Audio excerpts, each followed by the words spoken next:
Hello, my dear friends. And welcome back to PolyglotNook, the place where we talk about language learning with honesty, a little bit of humor, and a whole lot of heart. I'm so very glad you're here with me today. Settle in, grab a cup of something warm, and let's have a chat. I want to tell you a story. A story that, I think, a lot of you will understand. It's a tale about a language, a forgotten skill, and a quiet promise I made to myself. You know, for a long time, my approach to language was a bit passive. I've always been much more of a reading and listening kind of person than a speaking and writing one. I just loved the feeling of language discovery. The way a new word, a new grammatical structure, or a new sound would just suddenly click in my mind. I loved getting lost in a book written in a different tongue, or listening to a podcast and understanding the flow of a conversation without having to actively participate. It felt comfortable. It felt safe. With some languages, like English or Spanish, I didn't have a choice. I was in classes. I had teachers who would call on me, who would make me stand up and speak. I had to write essays and reports. It was uncomfortable, it was scary, but it was a non-negotiable part of the process. And because of that push, I got pretty good at it. But my friend, Mike, a truly gifted polyglot who speaks 4 languages fluently, once told me, the real test of a language is when no one is forcing you to use it.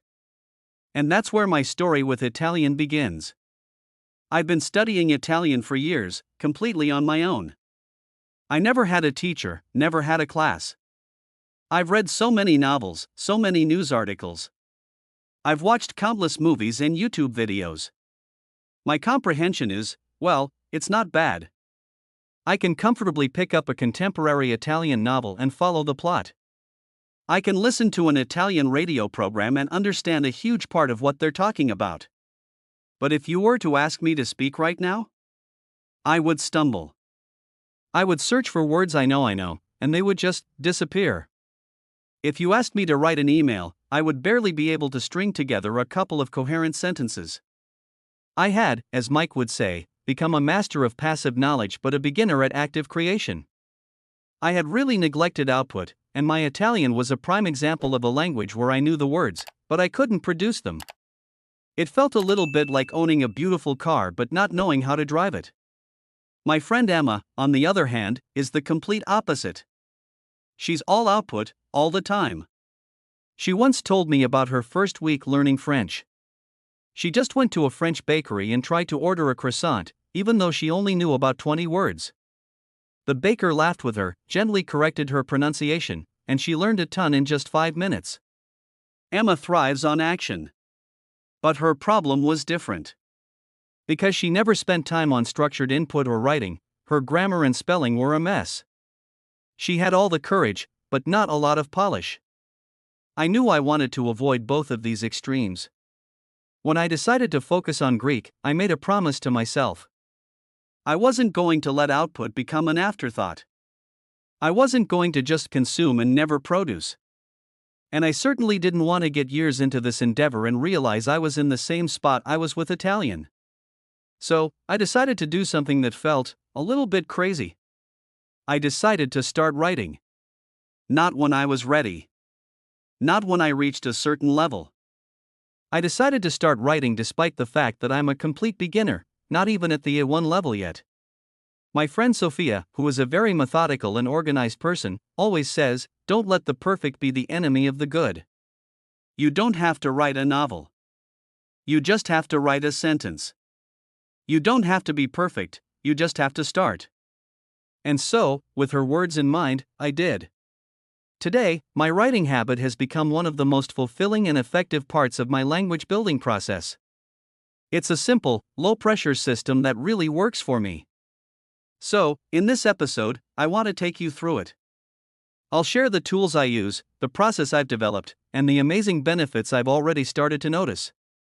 This is not some rigid, perfect method, it's just what works for me.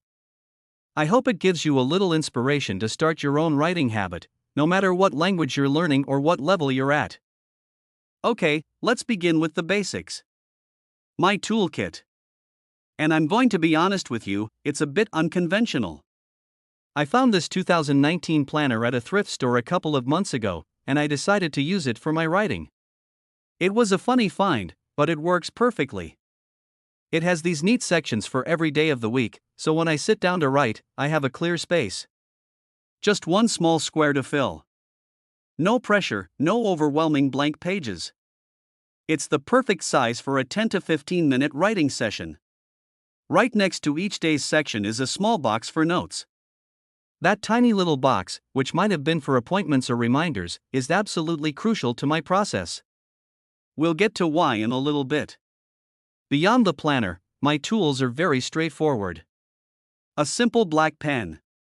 And two highlighters in different colors, a yellow one and a green one, usually. The highlighters are for marking new phrases or words I've looked up and used in my writing. It's a simple system, but it's so effective. When I sit down to write the next day, I can quickly flip back and see those bright, highlighted words and phrases, and it's a gentle reminder to try and use them again. It's a form of spaced repetition, but it's built right into my physical notebook. It's a visual cue that says, hey, remember this word from yesterday? Let's use it again. Now, my friend Olivia, who was a brilliant Japanese student, once told me something that really stuck with me. She said, you can't create in a vacuum. You have to fill the well before you can draw from it.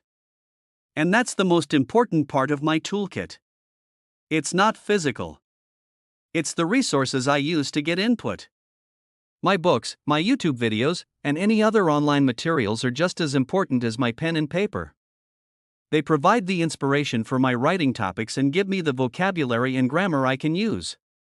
Without them, my well would be empty. Without them, my writing would be a dry, empty exercise. So, before I ever sit down to write, I make sure I've spent some time reading or listening. And finally, the last essential tool is a dictionary and a translator. For me, that's usually a combination of DeepL for quick translations and Glosp as a dictionary. They are a crucial safety net for when I get stuck on a single word or a phrase. I don't want to spend 10 minutes trying to remember a single word, so having these resources ready to go is key. They allow me to stay in the flow and not get distracted.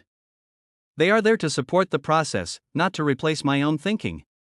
The first thing I did when I got my new notebook was to create a small glossary at the back.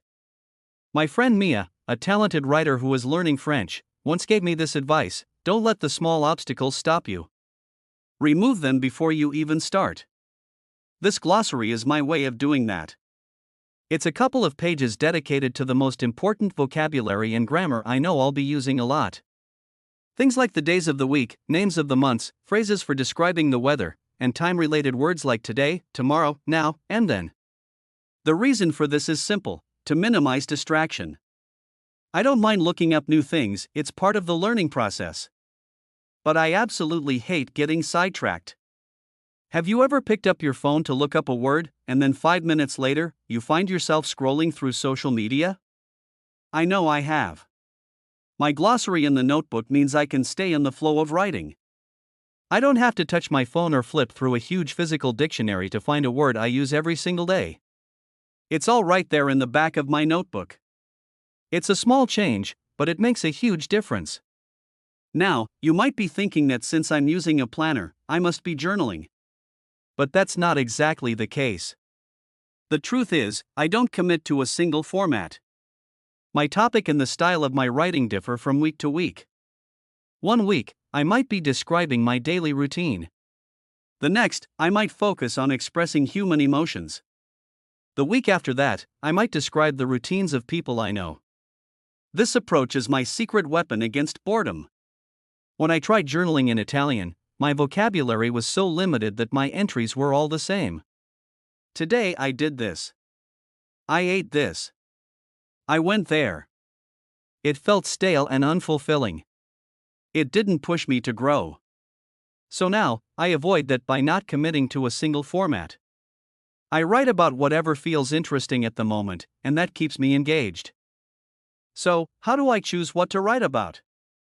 Well, I don't pick a new topic every single day. Instead, I choose one topic for the whole week. This might be inspired by a chapter in my textbook, like jobs or hobbies.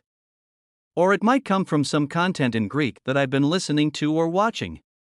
For example, I recently watched a video about how to describe emotions in Greek, and I dedicated an entire week to writing about that one topic. This is where that small side section in my planner comes in. At the start of the week, I write down all the important vocabulary and grammar related to my chosen topic. If the topic is from a textbook, I'll just copy the relevant phrases and words. If it's from a video or article, I'll jot down key phrases and how they were used. The great thing about this is that I have 7 days, 7 different opportunities, to use all of that new material. I don't feel any pressure to cram it all into one entry. I can use a few phrases on Monday, a few more on Tuesday, and by Friday, they're starting to feel familiar. It's a little weekly challenge that builds on itself. It feels less like a chore and more like a creative exercise. I want to emphasize something that my friend Sophia told me: you can't create if your well is dry. My writing is always smoother after I've had some recent exposure to the language. If I neglect my textbooks or don't watch any Greek videos for a couple of days, my writing sessions are a struggle. The ideas just don't flow. The words are harder to find. But if I get a good dose of input first, if I read a chapter or watch a short video, it's like my brain gets primed. The language is active in my mind, and the writing is so much easier. Input is the fuel for output. You can't make something out of nothing. Let's talk about dictionaries and translators. I'm okay with looking up new vocabulary. It's a quick and easy part of the process. But I'm much more careful with grammar. When I use a translator, I'll find a new word, like to drive. Since I've had some exposure to Greek, I have a general idea of what a Greek verb should look like, so I can use that word. But if I look up a whole phrase and the translator gives me a complex grammar structure that I don't understand, I won't use it. I'll rephrase my idea to fit the grammar I already know. I'll simplify what I'm trying to say. The reason for this is simple: my writing time is for writing, not for learning new grammar. I have my textbook time for that. This approach keeps the habit from becoming overwhelming. I usually only spend about 10 to 15 minutes a day on writing, and that's a big part of why I've been able to stick with it for over a month. It's a manageable, sustainable routine. It's not a race, it's a marathon, and the key is to not burn out on day 2. And when it comes to what I write about, I am not afraid of repetition. I see it as an opportunity. My friend Mike once told me, repetition is the mother of all learning. And he was right. I have a whole week to practice and master a topic, according to my beginner level, of course. For example, last week, I was learning to talk about myself. So every day, I wrote about myself, but each day I would add something new. I'd add new vocabulary or grammar, or just make the structure more coherent. By Sunday, my writing was so much better than it was on Monday. The process was smoother, and I didn't have to look up as many things because I had already memorized a lot of the vocabulary. Repetition is how we make new information stick. I also don't expect the quality of my writing to be the same every single time. My friend Emma, the artist, once told me, not every painting is a masterpiece. Some are just practice. I try to remember that. Some days, my energy is low, and my writing might not be great. On those days, I'll just copy someone else's text. I'll find a simple text in my textbook or online about the topic I'm focused on and just transcribe it. For example, when I was writing about emotions, I found a simple children's book that explains sadness in very simple terms. The first day, I just copied that text, and then the next day, I used it as a template to write about a different emotion. It allowed me to stay in the routine without getting bogged down by the creative effort. It was a good practice painting, and it was just as valuable as the original writing. Now, I'm really proud of myself for sticking with this habit for a month. It might not seem like a long time, but it's the most consistent I've ever been with writing. I know there's still a lot I can improve. In the future, I want to start typing up my texts and getting corrections from native speakers on websites like HiNative or Journaly. I also want to go back and reread my old entries to see if I can spot mistakes with the knowledge I have now. But for today, I'm just focusing on what's working. I'm keeping it simple and sustainable. I'd rather do this imperfect routine every day than try to create a perfect one and give up on it. So, what have the benefits been so far? Well, for one, my spelling has gotten a lot better. Greek has some tricky parts, like 6 different ways to spell the E sound. By writing words down, I'm actively thinking about how to spell them, and it's helping me memorize them more effectively. I also read faster now. My own handwriting in Greek was a struggle at first, but with practice, it's become much more legible and familiar. And, surprisingly, I've noticed some improvement in my speaking. I think writing helps me organize my thoughts and retrieve words more quickly, which translates to my ability to speak. But the main benefit is that this practice has helped me consolidate what I'm learning. Before, I just passively go through my books and think, okay, I understand this. But when you actually sit down to write, you realize what you truly know and what you don't. It exposes those little blind spots you didn't even know you had. You'll go to write a sentence and think, wait, I guess I didn't really understand that grammar rule after all, because you have to look it up again. Writing forces you to turn passive knowledge into an active skill. This is pretty much everything I wanted to share today. I'm so curious to know if you, my dear friends, practice writing in the languages you're learning. If so, how do you do it? How do you come up with what to write about? Do you journal, or do you write about something else?